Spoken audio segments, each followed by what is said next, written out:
स्वागत है आपका हमारी इस खास पेशकश में।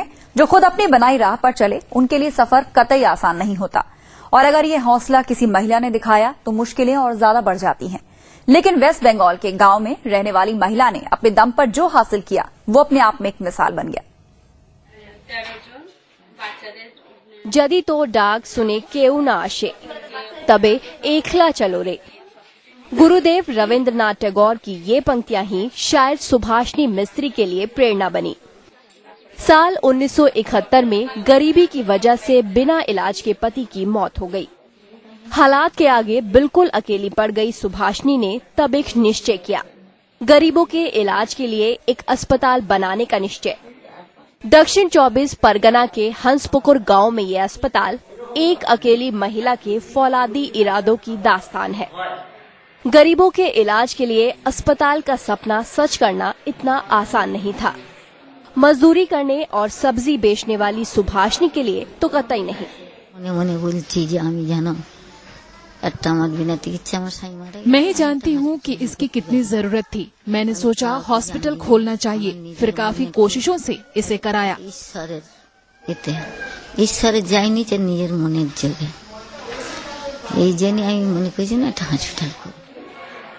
हालात इतने खराब थे कि इन्हें अपने छोटे बेटे को परवरिश के लिए अनाथ आश्रम भेजना पड़ा।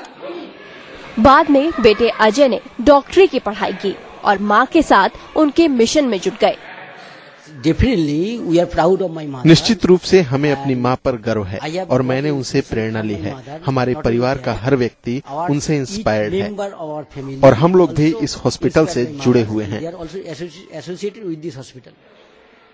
इंसानियत को गौरवान्वित करता हुआ ये अस्पताल अब गांव देहात के गरीब लोगों के लिए वरदान है, जहां मरीजों को उपचार मिलता है और साथ मिलता है सुभाषिनी मिस्त्री के स्नेह का।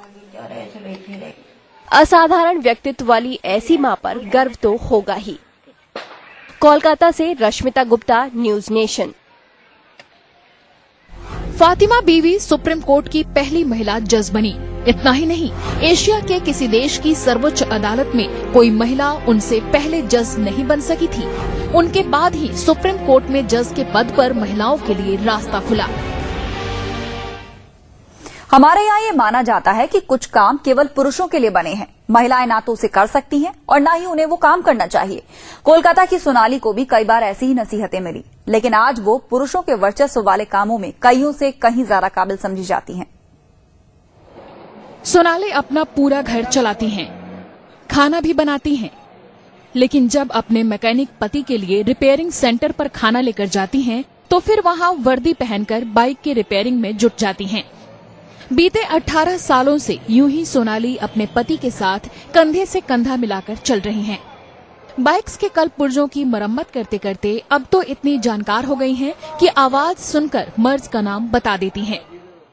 स्टार्ट की तो वो देख के ही बोल दी, ये मैग्नेट का आवाज है, ये आप बदलिए तो फिर ठीक हो जाएगा। तभी वो हमने ला के दिया सामान, वो अभी बदली, वो फिर आवाज फिर क्लियर हो गया।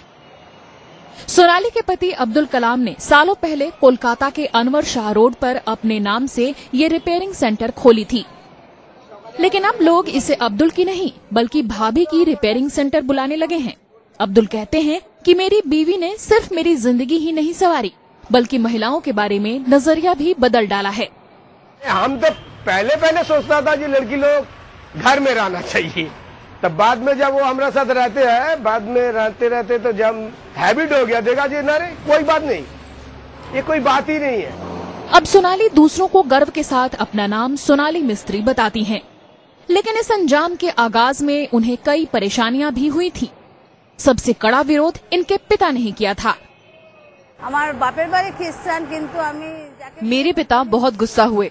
उनका कहना था कि एक तो मैं मुस्लिम हूँ, ऊपर से महिला, ऐसे में मैं भला ये काम कैसे कर सकती हूँ।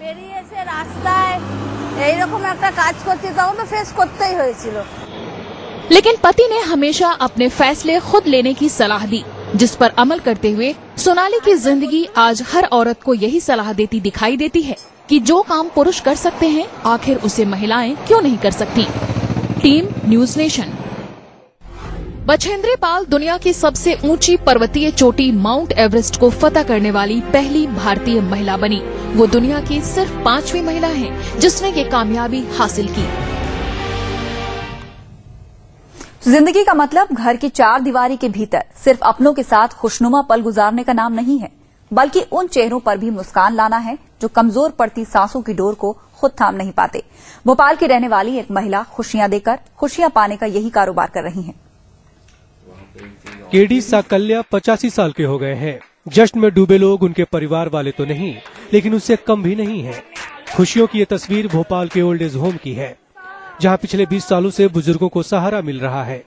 इसे चलाती हैं माधुरी मिश्रा, जिनके लिए ये लोग परिवार का हिस्सा बन चुके हैं। हालांकि इस मकाम तक आने के लिए माधुरी मिश्रा को कम तकलीफ नहीं झेलनी पड़ी। पारिवारिक ढांचा है, हमारे सामाजिक ढांचा जो तैयार हुआ है, वो ढांचा भी कहीं न कहीं हमारी महिलाओं की प्रगति में कहीं न कहीं आड़े आता है। अपना घर में रहने वाले बुजुर्गों को इस बात का गम तो है, लेकिन इस बात की खुशी भी है कि उन्हें माधुरी मिश्रा के रूप में बेटी, बहू, माँ सबका साथ मिल गया। कभी घर का आसरा छिन जाने के बाद मौत को गले लगाने का विचार मन में आता था। आज जिंदगी से गलबहियां कर हर लम्हे को जी रहे हैं। हमारे यहाँ का वक्त तो बहुत अच्छी तरह से गुजरता है। सुबह से शाम तक बिल्कुल बिजी रहते हैं। सुबह नहाना धोना होता है, 7 बजे चाय पानी वगैरह हो जाता है, 9 बजे नाश्ता आता है, फिर नहा धो के हम पूजा पाठ करते हैं। यहाँ के परिवार में भी अपने घर जैसा ही माहौल है। बिल्कुल ऐसा कुछ नहीं है कि यहाँ हम वृद्धाश्रम में रह रहे हैं और हम घर से अलग है। हमको एक दिन भी ऐसा महसूस नहीं हुआ। वक्त की शाख पर खुशी के लम्हे इन लोगों के लिए काफी पीछे छूट चुके थे, लेकिन माधुरी मिश्रा इनके लिए खुशियों के पल लेकर आईं। उनकी इस कोशिश में कई मुश्किलें भी आईं, लेकिन इंसानियत को मजहब मानने वाली माधुरी ने हर बाधा को पार कर अपना सफर जारी रखा है। भोपाल का ये अपना घर उन बुजुर्गों के लिए एक आरामदायक आशियाना है, जिन्होंने पूरी जिंदगी भर परिवार और समाज को अपना बहुत कुछ दिया है, और अब यहाँ वे अपनी जिंदगी की शाम को भी सार्थक बना रहे हैं। वीडियो जर्नलिस्ट अभय के साथ नीरज श्रीवास्तव, न्यूज नेशन, भोपाल। कल्पना चावला अंतरिक्ष में कदम रखने वाली पहली भारतीय मूल की महिला बनी।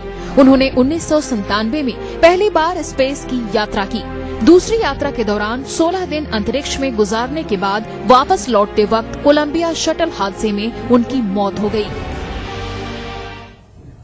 तो आज इस खास कार्यक्रम में हमने आपको दिखाया कि किस तरह से कुछ महिलाओं का काम समाज के लिए मिसाल बन गया है। इसी के साथ ही इस कार्यक्रम में बस इतना ही। बाकी की खबरों के लिए आप बने रहिए न्यूज नेशन के साथ।